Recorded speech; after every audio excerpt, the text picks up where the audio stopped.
Kalau dari timur itu lebih menekankan kepada bagaimana prosesnya peranakan kekal dari putra dan juga keluarnya Roh Kudus dari Bapa. Jadi kalau biasanya kan kita melihat ada diagram tuh. Kalau di barat itu Allah itu Bapa, Allah itu Putra, Allah itu Roh Kudus, tapi Bapa bukan Putra, Putra bukan Bapa, Roh Kudus bukan Bapa, Roh Kudus bukan Yesus. Jadi ada tiga segitiga, tapi Allah sama-sama Allah.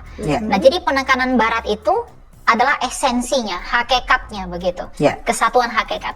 Kalau di timur itu lebih mudah dalam pengertian Allah yang itu satu, yang disebut sebagai Sang Bapa. Nah, Sang Bapa ini bagi kita hanya ada satu Allah saja, yaitu Sang Bapa, itu dalam 1 Korintus 8:6. Kemudian Sang Bapa ini di dalam dirinya sendiri, dia memiliki firman. Yang oleh firman ini dia menjadikan segala sesuatu. Makanya berfirman, berarti itu kan kata kerja, kata bendanya firman. Berarti ada firman di dalam Bapa ini. Dan firman itu disebut anak. Dan firman inilah kemudian yang menjadi manusia, itulah Yesus. Lalu kemudian selain memiliki firman, dia juga memiliki roh. Yang oleh roh itu ia menghidupi segala sesuatu. Itulah Roh Kudus dalam Ayub 33 ayat 4. Jadi Bapa, firmannya Bapa sendiri, dan rohnya Bapa sendiri, itulah Tritunggal itu. Jadi kalau Bapa itu hakikatnya Allah, maka firmannya Bapa dan rohnya Bapa pastilah Allah. Tapi bukan ada tiga Allah, hanya ada satu Allah. Satu. Begitu. Jadi bagi saya lebih mudah menjelaskan hal ini kepada orang-orang yang salah paham dengan keimanan Tritunggal itu. Dan juga lebih banyak referensi kitab sucinya. Alright. Padahal Elia nggak sekolah Alkitab ya, bukan murid STT gitu. Tapi kamu kenapa bisa sampai bagus banget gitu menjelaskan dan membuat orang mengerti apa yang selama ini nggak mudeng dipikir oleh mereka? Maksudnya membuat orang mengerti itu, saya tidak menerima bahwa yang membuat orang mengerti itu saya. Kan banyak orang memberi penjelasan sebenarnya. Cuma kalau Tuhan itu tidak memampukan orang untuk mengerti, dia nggak akan mengerti. Ya, jadi bukan karena siapa orang yang berbicara, tapi mau nggak orang itu belajar. Sama seperti saya. Kenapa saya bisa mengerti? Saya belajar dari Pak Isra Soru, saya belajar dari Romo Daniel. Kamu belajar dari video mereka atau dari video mereka? Ketemu dengan bukan ketemu langsung. Mereka, bukan. Saya video belajar mereka. dari video-video hanya mereka. Dari video mereka. Ini unik loh ya. Oke. Ya, gitu. Terus kemudian? Jadi saya belajar dari mereka. Jadi itu tergantung kemauan orang sih. Kalau dia mau belajar, dia mau mencari kebenaran. Itu kan Tuhan Yesus berkata, yang haus akan dipuaskan. Di orang yang pengen benar-benar belajar, dia akan dipuaskan dalam proses itu. Tapi kan banyak orang mungkin belajar gitu. Belajar itu satu hal, kita menjadi murid. Tapi kemudian kalau kita mengajar orang lain, itu juga skill yang berbeda kan? Betul. Kita punya ilmu banyak nih, udah ngerti, tapi buat diri sendiri, kalau suruh jelasin ke orang lain, gue nggak bisa. Nah itu gimana? Gue nggak bisa ngomong gitu. Nah, itu benar. Ya semua itu karunia Tuhan. Kalau bagi saya pribadi, saya mengajarkan itu bukan karena sebenarnya saya mampu untuk mengajarkan itu, tapi ya karena karunia Tuhan. Meskipun sebelumnya itu saya di SMA saya berprestasi di bidang public speaking, dialektika. Karena saya dulu itu ikut lomba debat bahasa Indonesia dan lain sebagainya gitu. Jadi dilatih dari SMA. Ya, jadi kemampuan untuk berbicara juga penting ya. Penting, menyampaikan itu penting. Saya lihat kamu juga punya public speaking skill yang juga sangat bagus. Pronunciation kamu, pelafalan kamu bagus, percaya diri kamu bagus. Selain juga ditambah dengan pengetahuan kamu yang sangat dalam tentang apa yang firman Tuhan katakan. Itu membantu juga. Iya, tapi ada orang percaya diri kalau orang bisa percaya diri kalau apa yang ia mau sampaikan itu kuat. Jadi saya percaya diri dengan apa yang saya sampaikan itu karena Alkitab itu sempurna. Karena kekristenan itu sempurna. Kalau ada yang tanya, berapa sempurna maksudnya bagaimana? Kan ada juga orang-orang yang di Alkitab misalnya diceritakan tentang perzinahan. Apakah itu sempurna gitu misalnya? Ya justru ketika Alkitab berbicara perzinahan, Alkitab itu terbuka dan menunjukkan ini hal yang nggak benar. Betapa sempurnanya Alkitab itu bukan selalu hal-hal yang baik, tapi memberitahu kita mana yang salah. Jadi ketika Alkitab membuka perzinahan, membuka hal-hal yang buruk dan segala macam yang memang terkonotasi negatif ya bagi kita manusia, itu membuktikan Alkitab itu jujur memberitahu keadaan kita. Apa adanya. Apa adanya. Tetapi juga tidak hanya memberitahu, dia menyediakan solusinya yang bisa diteladani dari semua masalah itu, yaitu Kristus. Keren. Gitu. kalau ada orang yang bilang gini, tapi kan ada yang salah terjemahan juga, ada yang salah ketik, misalnya gitu. Gimana bisa dibilang Alkitab itu sempurna gitu, gimana? Kesalahan terjemahan pasti ada dong. Tapi kan dogma iman kita tidak pernah didasarkan pada terjemahan. Semua pada naskah aslinya. Begitu. Jadi kesalahan terjemahan itu pasti ada. Ya. Dan satu-satunya, kalau kita lihat dari metodologi sejarah ya, untuk meneliti kembali naskah-naskah kuno, Alkitab ini adalah satu-satunya naskah kuno yang kelengkapan manuskrip dan salinannya itu tidak ada yang dapat menandinginya. Kita punya 60.000 lebih manuskrip. Misalnya, simpelnya, kita percaya Plato, kita percaya Aristoteles, seorang filsuf-filsuf Yunani dan lain sebagainya. Kita bisa percaya kepada tulisan-tulisan mereka, ungkapan-ungkapan mereka karena apa? Ada manuskripnya. Tapi manuskrip mereka berapa sih? Nggak lebih dari 300, 400, 600 lembar doang. Betul. Misalnya tulisan populer Iliad, karangan Homer. Orang tuh percaya dan begitu mengagumi tulisan kuno itu. Tapi mereka punya manuskrip berapa? Kita percaya Aristoteles, kita percaya Plato, bahwa itu benar adanya, itu benar eksis, yang melalui manuskrip dan salin-salinan itu. Lalu kalau orang memilih percaya kepada Plato dan Aristoteles, tapi menolak Injil, itu dia memilih untuk bodoh. Kenapa? Injil jauh lebih lengkap daripada itu. Kenapa kamu menolak Injil? Manuskripnya lebih banyak. Lebih banyak. Jadi kalau orang bilang Alkitab udah dipalsukan, mana yang dipalsuin itu? Padahal yang bagaimana, gitu loh. Jadi nggak ada yang dipalsuin. Bahkan ketika naskah Qumran ditemukan, naskah Qumran itu adalah naskah Dead Sea Scroll yang sudah ditemukan di beberapa gua di Israel, itu menunjukkan bahwa Alkitab yang kita pegang saat ini itu begitu otentik dengan naskah Qumran itu, yang bahkan itu lebih tua daripada kodeks-kodeks yang kita pegang yang menjadi dasar kitab suci kita, misalnya Sinaiticus, Vaticanus dan lain sebagainya. Itu otentik sekali. Dan ini pemeliharaan ilahi. Dan saya rasa kita beruntung ya pemirsa sebagai orang Kristen. Karena apa? Ada orang-orang yang Tuhan pilih sebagai ahli-ahli ini ya. Dan mereka udah sangat teruji. Apalagi kalau kita membaca firman Tuhan itu, misalnya contoh LAI. LAI itu pun kita pun menemukan banyak mistranslation juga. Pasti. Walaupun misalnya LAI pun kalau saya pernah tanyakan, mereka punya dalih tersendiri, karena kami melihat daripada Dead Sea Scroll tadi itu atau beberapa scroll-scroll yang lain. Cuman yang saya merasa kita sangat beruntung itu karena apa? Kita mendapatkan terjemahan langsung barang jadi loh. Bukan kita nggak ikut berproses seperti orang-orang yang hidup di tahun 500 misalnya atau 600 yang waktu itu pengetahuan nggak sebanyak sekarang ini ya.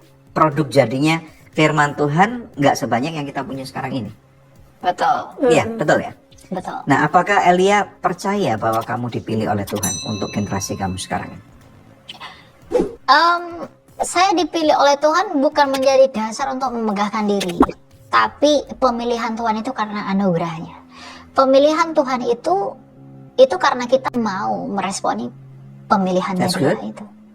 Pertanyaan saya karena gini, banyak anak-anak muda yang kalau di gereja nih, hamba Tuhan nih, saya hamba Tuhan nih. Saya katakan, Tuhan mau memakai kamu untuk kemuliaan namanya. Tuhan akan memakai kamu untuk memberkati generasi kamu.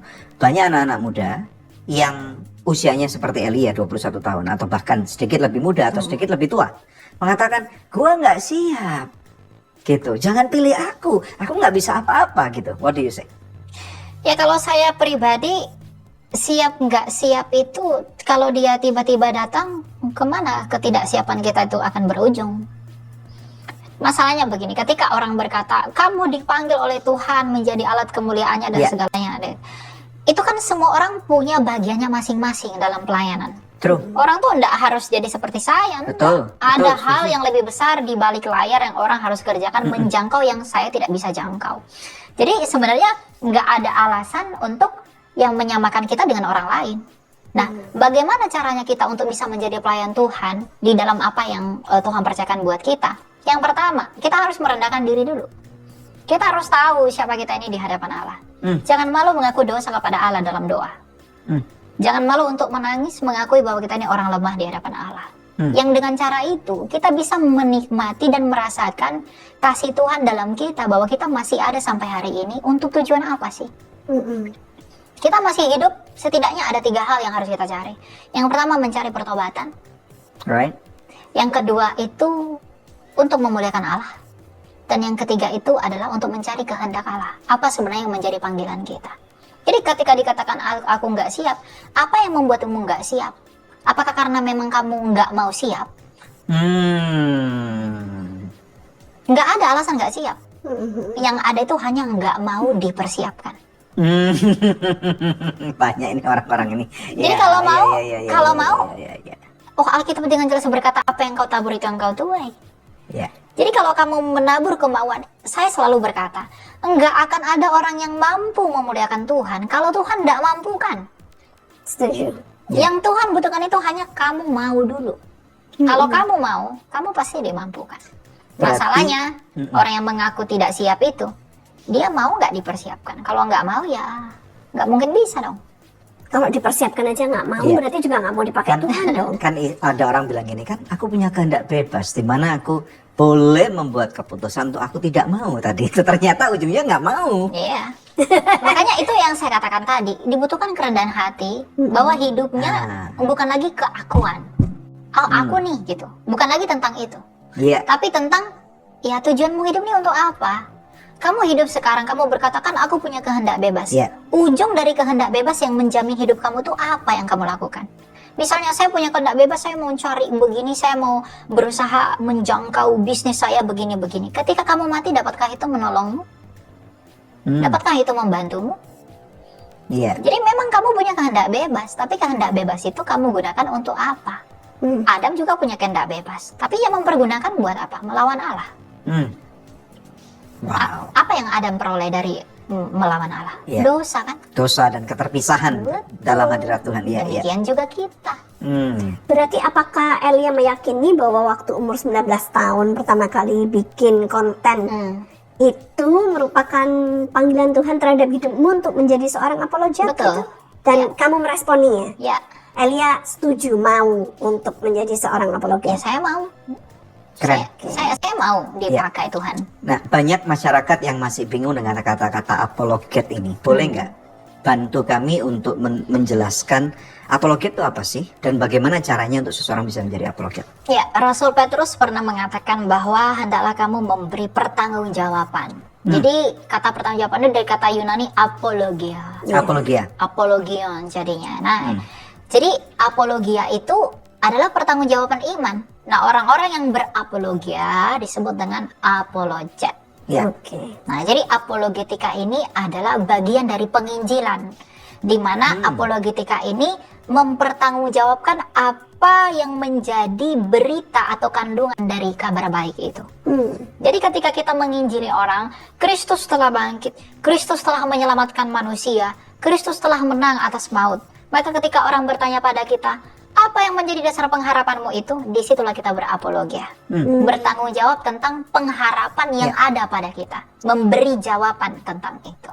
Gitu. Tapi Rasul Petrus memberi kita panduan bahwa lakukanlah semuanya itu dengan lemah lembut, penuh hormat, dan juga dengan hati nurani. Gitu. Nah, ada orang yang mungkin bertanya gini, kan kita di negara yang mayoritas bukan Kristen ya.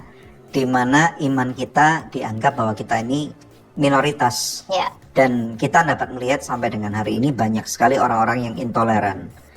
Kebaktian di rumah tidak boleh. Kemudian gereja juga ditutup. Kalau zaman dulu lebih parah lagi, dibakar. Puji Tuhan zaman sekarang pemerintah udah tanggap nih, tidak boleh gitu. Dan lebih tegas. Nah, ada orang yang berkata, kalau gitu udah deh, nggak usah sampai kamu istilahnya tutup mulut lah. Ini orang Kristen yang ngomong, tutup mulut lah. Nggak perlu kamu sampai menjawab mereka gitu, biarin aja. Nah, menurut Elia gimana? Orang Kristen yang seperti itu bukan orang Kristen. Why? Ya, kalau para rasul punya pondasi seperti mereka, mungkinkah Kristen akan tersebar ke seluruh dunia? Wow. Para rasul itu lebih parah ancamannya. Maut ya. Waduh, Persekusi. wah, luar biasa. Jadi kalau dia bilang, oh enggak usah kamu, enggak usah pergi. Ketika Rasul Paulus pergi ke hadapan orang Athena di Yunani, inilah Kristus, kebangkitannya lah yang kuberitakan kepadamu. Nyawanya itu terancam. Petrus pun demikian. Semua para rasul begitu. Kalau para rasul berpikir dengan, udah nggak usah kamu pertanggungjawabkan. Ada nggak orang yang akan diselamatkan dari pemberitaan mereka yang pada akhirnya seluruh dunia menjadi ke mayoritas orang Kristen saat ini? Ada harga yang harus dibayar. Jadi ketika dikatakan, udah kamu nggak usah jawab mereka, tenang-tenang aja, aman-aman aja, nggak boleh begitu. Kristus datang ke dunia ini merusak kedamaian Farisi. Wow, Betul. very good. Ya, Yes. Farisi terganggu dengan Yesus. betul. Makanya sampai disalib. Sampai disalib karena kebencian kepada Kristus. Jadi kalau dikatakan udah ndak usah kamu berapologet itu buat gaduh, itu akan mempergaduh orang yang membenci Kristus sebagaimana Farisi membenci Kristus. Pribadi yang sama kok yang kita beritakan. Wow. Jadi bukan kedamaian itu yang kita cari, bukan perdamaian di dunia ini. Kristus berkata, kerajaanku bukan dari dunia ini, kerajaanku dari atas. Bukan antara perdamaian saya dengan kamu, tapi perdamaian antara kita dengan Allah. Kalau kita berdamai dengan Allah, kita pasti berdamai dengan manusia. Makanya tadi kunci yang saya kasih tahu itu, kerendahan hati. Mau nggak kamu menerima kebenaran yang nyata ini, yang memang dijawab di dalam apologetika tadi. Tapi tentunya kalau kita tahu bahwa kita yakin nih firman Tuhan dan keselamatan kan ini apalagi very ekstrim ya. Ya. Tidak ada nama lain yang atasnya di bawah kolong langit ini Bicara kamu surat akan Fatah. diselamatkan Nah. kecuali satu nama, yakni nama Yesus Kristus. Berarti yang lain kan juga nggak bisa nyelamatin dong. Betul. Kita cuma satu-satunya yang bisa diselamatkan melalui Yesus dong. Betul. Betul nggak? Betul. Nah, orang lain akan berkata, kalau gitu yang lain bagaimana nih? Nah, mereka kemudian mulai menyerang kita dengan ini. Apakah sikap kita ini ibaratnya, kalau ada anak di sekolah, kita dibully, ditendangin, apakah kita harus diam ataukah kita harus membalas? Atau kita menjawab? Kita menjawab. Bukan membalas ya? Ya, membalasnya dengan menjawab dong. Oh, Dengan mempertahankan tadi itu. Dengan maksud kasih. Apologia ini tadi. Betul. Kita pertahankan kebenaran yang ada pada kita. Setelah kita pertahankan, kita beritahu mereka. Ketika orang-orang berkata, apakah adil keselamatan hanya di dalam Tuhanmu? Bagaimana dengan Tuhan kami? Kalau orang berkata begitu, dia itu tidak rendah hati. Kenapa kamu tidak berusaha mencari tahu apa yang mendasari bahwa hanya Yesuslah jalan keselamatan? Kenapa kamu tidak mau cari tahu? Saya selalu katakan dalam setiap khotbah saya, kamu tunjukkan kepada saya satu pribadi yang seperti Kristus di semesta ini, yang telah mati namun tidak hanya mati, namun telah bangkit menaklukkan kematian itu. Selain Kristus itu siapa? Wow. Maka seharusnya semua orang yang mati kalau mau memperoleh hal yang sama seperti Kristus yang telah bangkit, harus percaya kepada dia yang udah bangkit itu. Ya. Kamu ingin memperoleh hidup dari yang orang mati, apa yang akan kamu peroleh? Wow. Makanya saya bilang, kamu boleh menyangka saya jalan satu-satunya nggak dalam Yesus, tapi apa alasanmu? Boleh nggak kamu tunjukin satu aja, dari mulai zaman Adam, semua peristiwa historis atau meta historis yang bisa dijangkau oleh manusia untuk membuktikan satu pribadi yang seperti Yesus Kristus dari Nazaret itu, yang telah mati di dalam sejarah, semua sejarah mencatat dia.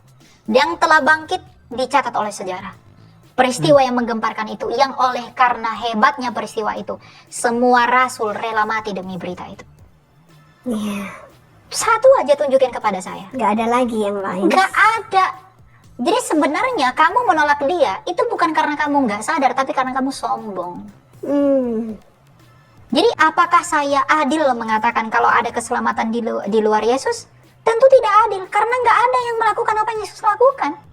Kalau ada yang melakukan apa yang Yesus lakukan, tapi saya mengatakan tidak ada keselamatan di luar Yesus, saya nggak adil. Ya. Tapi adalah adil bagi saya kalau saya mengatakan bahwa tidak ada keselamatan di luar Kristus, karena memang tidak ada yang seperti Kristus. Yang percaya katakan. Amin. Tapi masalahnya kan gini, mereka nggak percaya kalau Yesus. Ada yang nggak percaya kalau Yesus mati. Ada yang bilang itu Yudas yang disalib bukan Yesus, ya kan? Terus ada yang juga nggak percaya kalau Yesus bangkit. Katanya itu diada-ada, itu kan jasadnya dicuri oleh murid. Itu Jadi terus kan dalam Alkitab kan. banyak juga kayak kontroversi sehingga mungkin sulit buat mereka untuk mempercayai. Gimana seorang Elia bisa memberikan tanggapan supaya cerah gitu mereka silakan pikirannya. berapologia dalam hal ini. Ya Tuhan kita itu yang sering digugat pernah bersabda, carilah dahulu kerajaan Allah. Semua akan ditambahkan kepadamu. Yang haus itu akan dipuaskan. Bagaimana mungkin kamu mendapatkan kalau kamu nggak mencari?